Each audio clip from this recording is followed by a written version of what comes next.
Tanya écoute Marim, nous sommes avec Membet, et je reprends Ve'od Zot Yeter Alken, Dafnum Tet Amud Aleph, 8 lignes par le bas. Au début de ce père, Kadmor Zaken a rapporté un passou qui dit Bata Israël, Ma Hashem Elokecha, Hashem Mimar Kemiret, Hashem Elokecha, qu'est-ce qu'Hashem te demande? Uniquement de le craindre. Et la Gemara a demandé est-ce que craindre Dieu c'est une chose si petite? Et la Gemara a répondu oui, pour Moshe c'est pas grand chose. Et la Gemara a demandé oui, pour Moshe c'est pas grand chose, mais pour nous c'est quelque chose d'important, c'est quelque chose de difficile. On a expliqué qu'on ne parlait pas de Moshe, du personnage qui nous a fait sortir d'Égypte et nous a transmis la Torah. On parlait de Prinat Moshe, Prinat Da'at, ce que Moshe transmet à chacune de nos Neshamot, ce que nous avons chacun en nous. Alors par rapport à cela, ce n'est pas grand chose. Par rapport à ce qui nous permet d'intégrer et de se sentir concerné par ce qu'on apprend. Le premier à nous transmettre Prinat Da'at, dont on a beaucoup parlé ce dont on a beaucoup parlé la dernière fois, c'est Moshe Rabbeinu. Après lui, chaque rabbi, chaque maître du peuple juif, dans chaque génération, va assumer cette mission. Nous transmettre Prinat Da'at. Cette transmission est assurée par les enseignements que l'on reçoit du rabbi, mais aussi par son gouf venefesh. Comme l'Admor HaZaken va le dire tout de suite, on va le dire dans les mots, c'est-à-dire que le corps et tout ce qui gravite autour de lui, dans ce monde matériel, vont aussi nous transmettre cette Prinat Da'at. Alors, je vais déjà le lire dans les mots. Ve'od Zot Yeter Alken, encore plus. Chol Dorvador Yordin Nitzotzinu Nishmat Moshe Rabbeinu Alav Shalom. Ce n'est pas seulement Moshe qui nous transmet Prinat Da'at, la faculté de se sentir concerné par ce qu'on apprend par la présence de Dieu, mais tous les Rebbeim, tous les maîtres dans chaque génération, ou Miklabshin Begouv Nefesh El Chachmei Ador, qui va, l'étincelle de Moshe Rabbeinu va s'introduire dans le corps et l'âme des sages dans chaque génération, qui sont appelés Enei Haeda, les yeux de la communauté, les yeux de l'assemblée, les Lamed Da'at et Ha'am Vele Dagdulat Hashem, afin d'enseigner. Encore une fois, si on traduit, on passe complètement à côté. C'est pas d'enseigner la connaissance, mais d'apprendre Da'at. Maintenant, nous savons ce que c'est que Da'at. Cette faculté de se sentir concerné. Et Ta'am, les Dagdulat Hashem, de savoir, encore une fois. Ça veut dire d'intérioriser Gdulat Hashem, la grandeur de Dieu. Ou l'Ovdo Belev Nefesh. Et ainsi de pouvoir le servir de tout son cœur, de toute son âme. Qui Avodash Belev, il est fiadat. Parce qu'on va servir Dieu à la hauteur de cet investissement. Il ne faut pas traduire de cette connaissance, mais à la façon dont on aura intégré, dont on aura intériorisé la connaissance de la grandeur de Dieu, la connaissance de la Torah, alors à ce moment-là, on sera en mesure d'aimer Dieu et de le craindre, comme dit le Pasuk, Da'at Eloka Avicha ve'ovdeu belev shalem, connais le Dieu de ton Père, et alors tu pourras le servir d'un cœur sincère. Ça veut dire que dans chaque génération, il y a un rabbi qui assure la fonction de Moshe Rabbeinu, c'est-à-dire de nous transmettre Prinat Da'at, de nous faire vivre Torah Mitzvot, de nous amener à nous sentir concernés. Ça veut dire qu'un rabbi, c'est pas seulement quelqu'un qui veut nous enseigner la Torah. Pour cela, on a des rachei yeshivot, on a des poskim, des grands maîtres de la Torah, des rabbanim en tout genre, qui vont nous enseigner la Torah. Le rabbi ne transmet pas qu'un enseignement. Il transmet un enseignement qui est chargé de divin, de Elokut. Apprendre, tu peux apprendre. Mais apprendre quelque chose qui sera chargé d'un contenu divin, ça, c'est la particularité des Rebbeim dans chaque génération. Il nous apporte Prinat Da'at, la faculté d'intégrer ce qu'on apprend, de se sentir vraiment concerné. Le reste suivra naturellement. Je vais aimer Dieu, je vais le craindre, etc. C'est d'ailleurs pour cette raison que bien que de grands chassidim comme Rabbi Hillel Miparitch, Rabbi Yitzhak Hazik Meomil, dont on a déjà parlé plusieurs fois, eh bien ces grands chassidim ont eux aussi disserté, ont fait des dissertations de chassidou, des ma'amarim. Mais ces ma'amarim des grands chassidim ne sont pas tellement étudiés, même si leur contenu est tout à fait vrai. Mais ça reste simplement une très belle dissertation. Sur Atzilut, Keter et Sof, c'est très intéressant, mais c'est tout. Les Mahamarim des Rebbeim, c'est complètement différent. Ils ont un contenu divin, une charge divine, qui fera que le Mahamar va me parler davantage. Le Rabbi Yolkan donnait un exemple. Et lorsqu'on demande à quelqu'un de dessiner un portrait, eh bien, il y a deux façons de dessiner un portrait. Le peintre va pouvoir dessiner chaque trait de caractère, et il va tellement s'appliquer dans son travail, que lorsqu'on va voir son œuvre terminée, on aura l'impression que celui qui est sur le tableau me regarde, et même lorsque je me déplace à droite ou à gauche, j'ai l'impression qu'il me fixe des yeux. C'est un regard qui se trouve dessiné, peint sur le tableau, mais qui en même temps est tellement vivant. Et puis un autre pourra dessiner un portrait, un peu de la même manière, mais de façon beaucoup moins vivante. Il va dessiner un grand rond, un grand cercle, une barre au milieu pour le nez, deux petits points pour les yeux, et un sourire, voilà, il va nous faire un smiley. On ne peut pas dire qu'il n'a rien fait, il a aussi fait un portrait, il y a aussi des yeux, un nez, une bouche, et le contour du visage. Mais évidemment, c'est un visage qui ne parle pas, qui n'est pas vivant. Et c'est là la différence qu'il y a entre les Mahamarim, des très grands chassidim, qui sont bien sûr très intéressants, mais qui n'ont absolument pas la charge vitale, la charge vivante des Mahamarim que les Rebbeim nous ont donné, nous ont enseigné. Et puisque la chassidoute ne vient pas seulement nous donner des informations qu'on puisse simplement en connaître davantage sur Dieu, sur les malachim, sur les olamot, mais pour que ça nous bouleverse à l'intérieur, que ça nous engage à aimer Dieu, à craindre Dieu. Alors c'est pour cette raison que les mamarim des grands chassidim ne sont pas tellement étudiés. On va plutôt se focaliser sur les mamarim des rebbeim parce qu'on sait quelle charge divine ces mamarim possèdent. C'est d'ailleurs aussi pour cette raison que quand on répète une sikha ou un mamar du rabbi, mais il faut essayer de le rapporter tel quel, sans ajouter de petites notes personnelles. Parce que la sikha ou le mamar sont chargés d'une puissance qui est capable de nous faire ressentir les idées développées dans le mamar. Il y a une sikha où le rabbi demande comment ça se fait que lorsque Moshe Rabbeinu refuse au départ d'aller voir Paro, il explique à Kadesh Baruch Hu qu'il bégaye. Dans la paracha suivante, ça s'aggrave, parce qu'il dit que Vani Aral Sfatayim, je ne peux même plus parler. Et finalement, il va se retrouver devant Paro, il va pouvoir lui parler, ça va être très fluide. Je croyais qu'il bégayait, je croyais même qu'il pouvait même plus parler. En plus, il y a un autre problème, c'est que lorsqu'il s'adressait à Paro, il lui parlait en Lashon HaKodesh, une langue que Paro ne comprenait pas. Et dans ce cas, on peut se demander à quoi ça sert de parler à Paro en Lashon HaKodesh, alors qu'il ne comprend pas cette langue. De toute façon, Aaron va traduire en égyptien. Donc, autant laisser Aaron aller voir Paro, lui expliquer quel est l'avertissement d'Akadosh Baruch Hu, mais Moshe, a priori, n'a pas besoin d'y aller. En réalité, le rabbi explique que tout ce qui s'est passé ici, c'est le résultat du gilouï, de la révélation de Dieu que reçoit Moshe. Au départ, il reçoit une certaine révélation de Dieu, et du coup, il panique. C'est ce qui le fait bégayer. Ensuite, c'est encore plus fort, et du coup, il n'est plus capable de sortir un seul mot. Après, comment il est capable de parler? Parce que c'est pas lui qui parle. C'est pas lui qui parle à Paro. Il est le porte-voix d'Akadosh Baruch Hu. Et c'est pour ça qu'alors il est capable de Moshe. Il est capable de parler, pardon. Il est capable de parler parce que Moshe est devenu simplement le Kéli, le porte-voix d'Akadosh Baruch Hu. Et lorsque Moshe va parler à Paro, l'objectif c'est de le briser. Et comment ça va réussir? Parce que Moshe va transmettre telle quelle la parole d'Akadosh Baruch Hu. Et c'est pour ça qu'il devait répéter la parole d'Akadosh Baruch Hu, même si Paro ne la comprenait pas, sans la déformer, sans la modifier. Parce que la parole originale de Dieu qui est transmise par l'intermédiaire de Moshe sera en mesure de briser Paro. Et bien de la même manière, la Sikha le Mamar que le Rabbi nous donne, c'est la version originale. C'est celle qui sera en mesure de briser le Paro qui est en nous. Parce qu'elle est chargée de divin, parce qu'elle est chargée de Elokut. Parce que c'est vrai pour Moshe, mais c'est vrai pour chaque maître dans chaque génération. Chaque Rabbi dans chaque génération transmet la parole d'Akadosh Baruch Hu. Et c'est ce qui va permettre de briser le paro qui est en nous, même si on ne comprend pas. C'est là toute l'importance d'écouter les Fabringen du Rabbi. Ça peut être sous-titré ou pas. On peut comprendre le Yiddish ou pas. Mais entendre le Rabbi va nous aider de toute façon. Ça sera positif. Ça aura un impact bénéfique au-delà de ce que l'on peut comprendre ou ne pas comprendre. Le seul fait d'écouter le Rabbi parler pendant un Fabringen, même si je comprends rien, je comprends quelques mots, un mot sur deux, sur quatre, peu importe. Mais en tout cas, ce sera bénéfique et positif. Pourquoi? Parce que c'est la parole de Dieu que j'entends. Et cela va briser le paro qui est en moi, le mal qui est en moi. Et donc on comprend que le rabbi, c'est pas seulement un grand maître de la Torah avec beaucoup d'intelligence capable de faire de longs discours.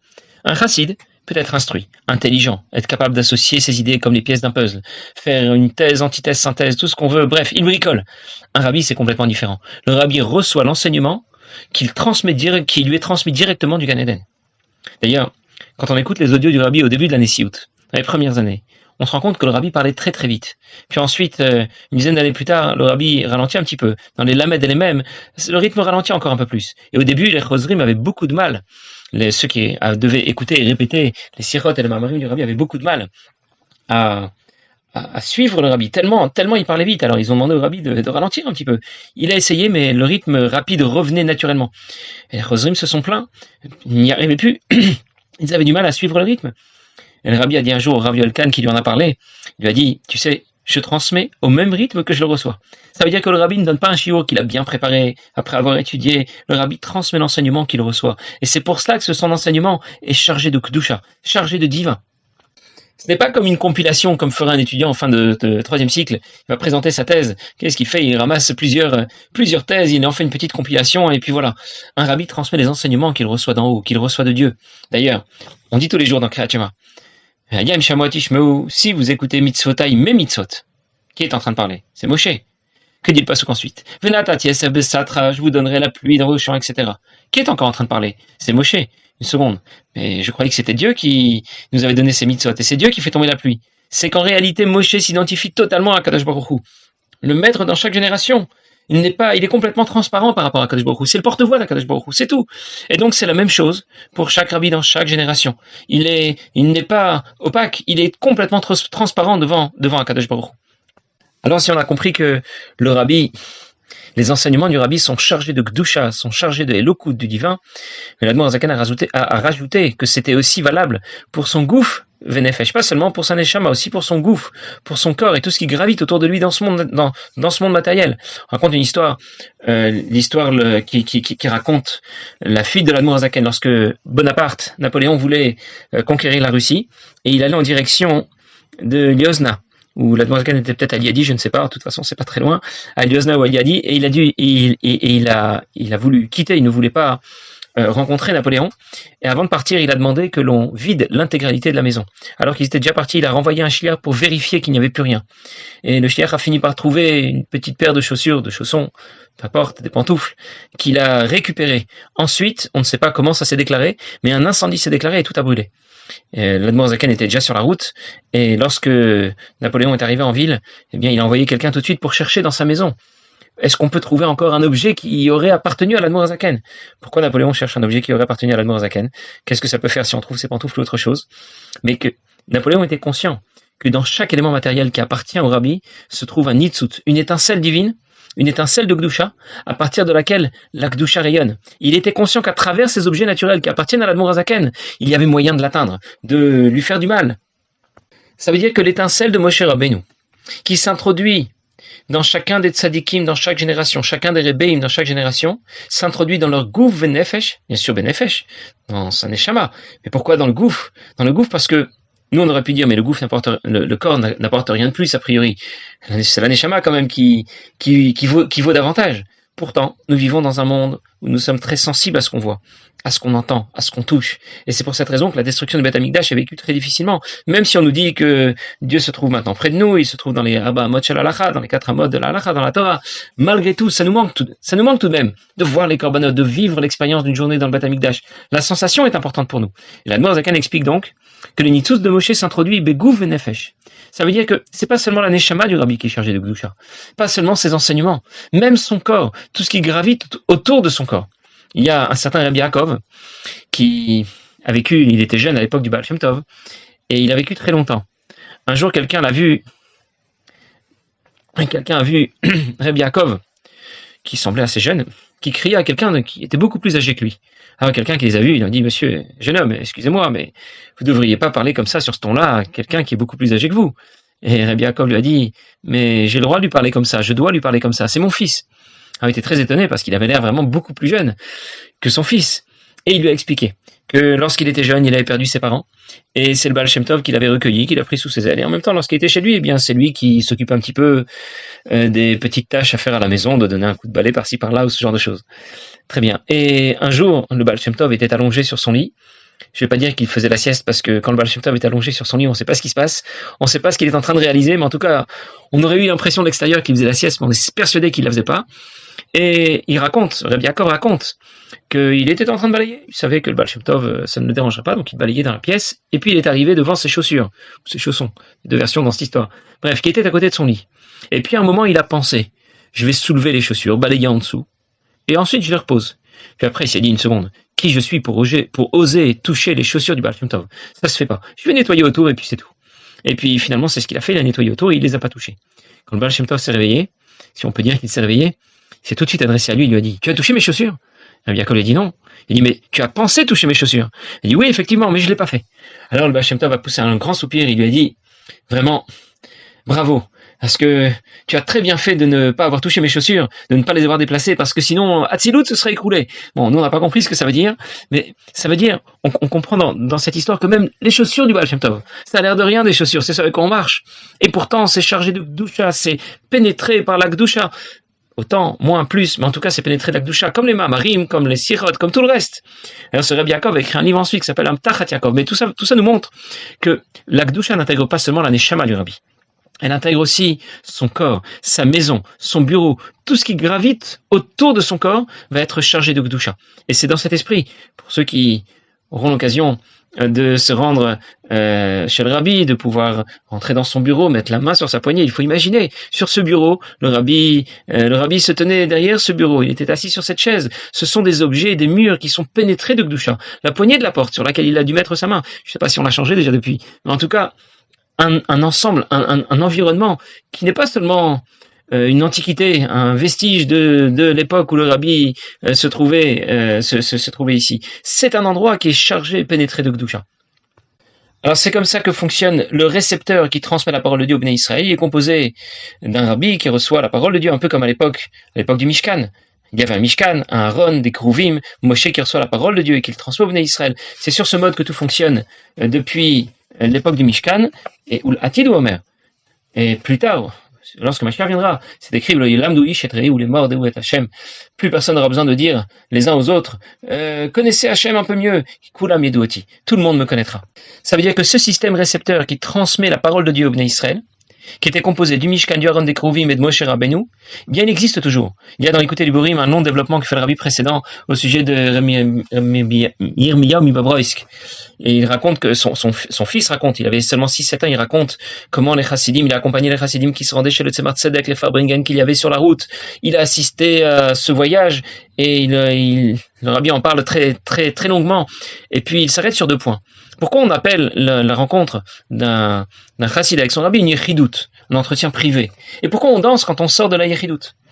Et son père lui a expliqué. Maintenant, nous n'avons plus de Mishkan, nous n'avons plus de Aaron, nous n'avons plus de Kruvim. Mais à l'époque, lorsque quelqu'un, le Kohen Gadol, pouvait rentrer à Yerushalayim, dans le Beth Amikdash, dans le Kodesh HaKodashim, il était seul là-bas. Et lorsqu'il sortait du Kodesh HaKodashim, après Yom Kippour Beshalom, alors il faisait une grande fête.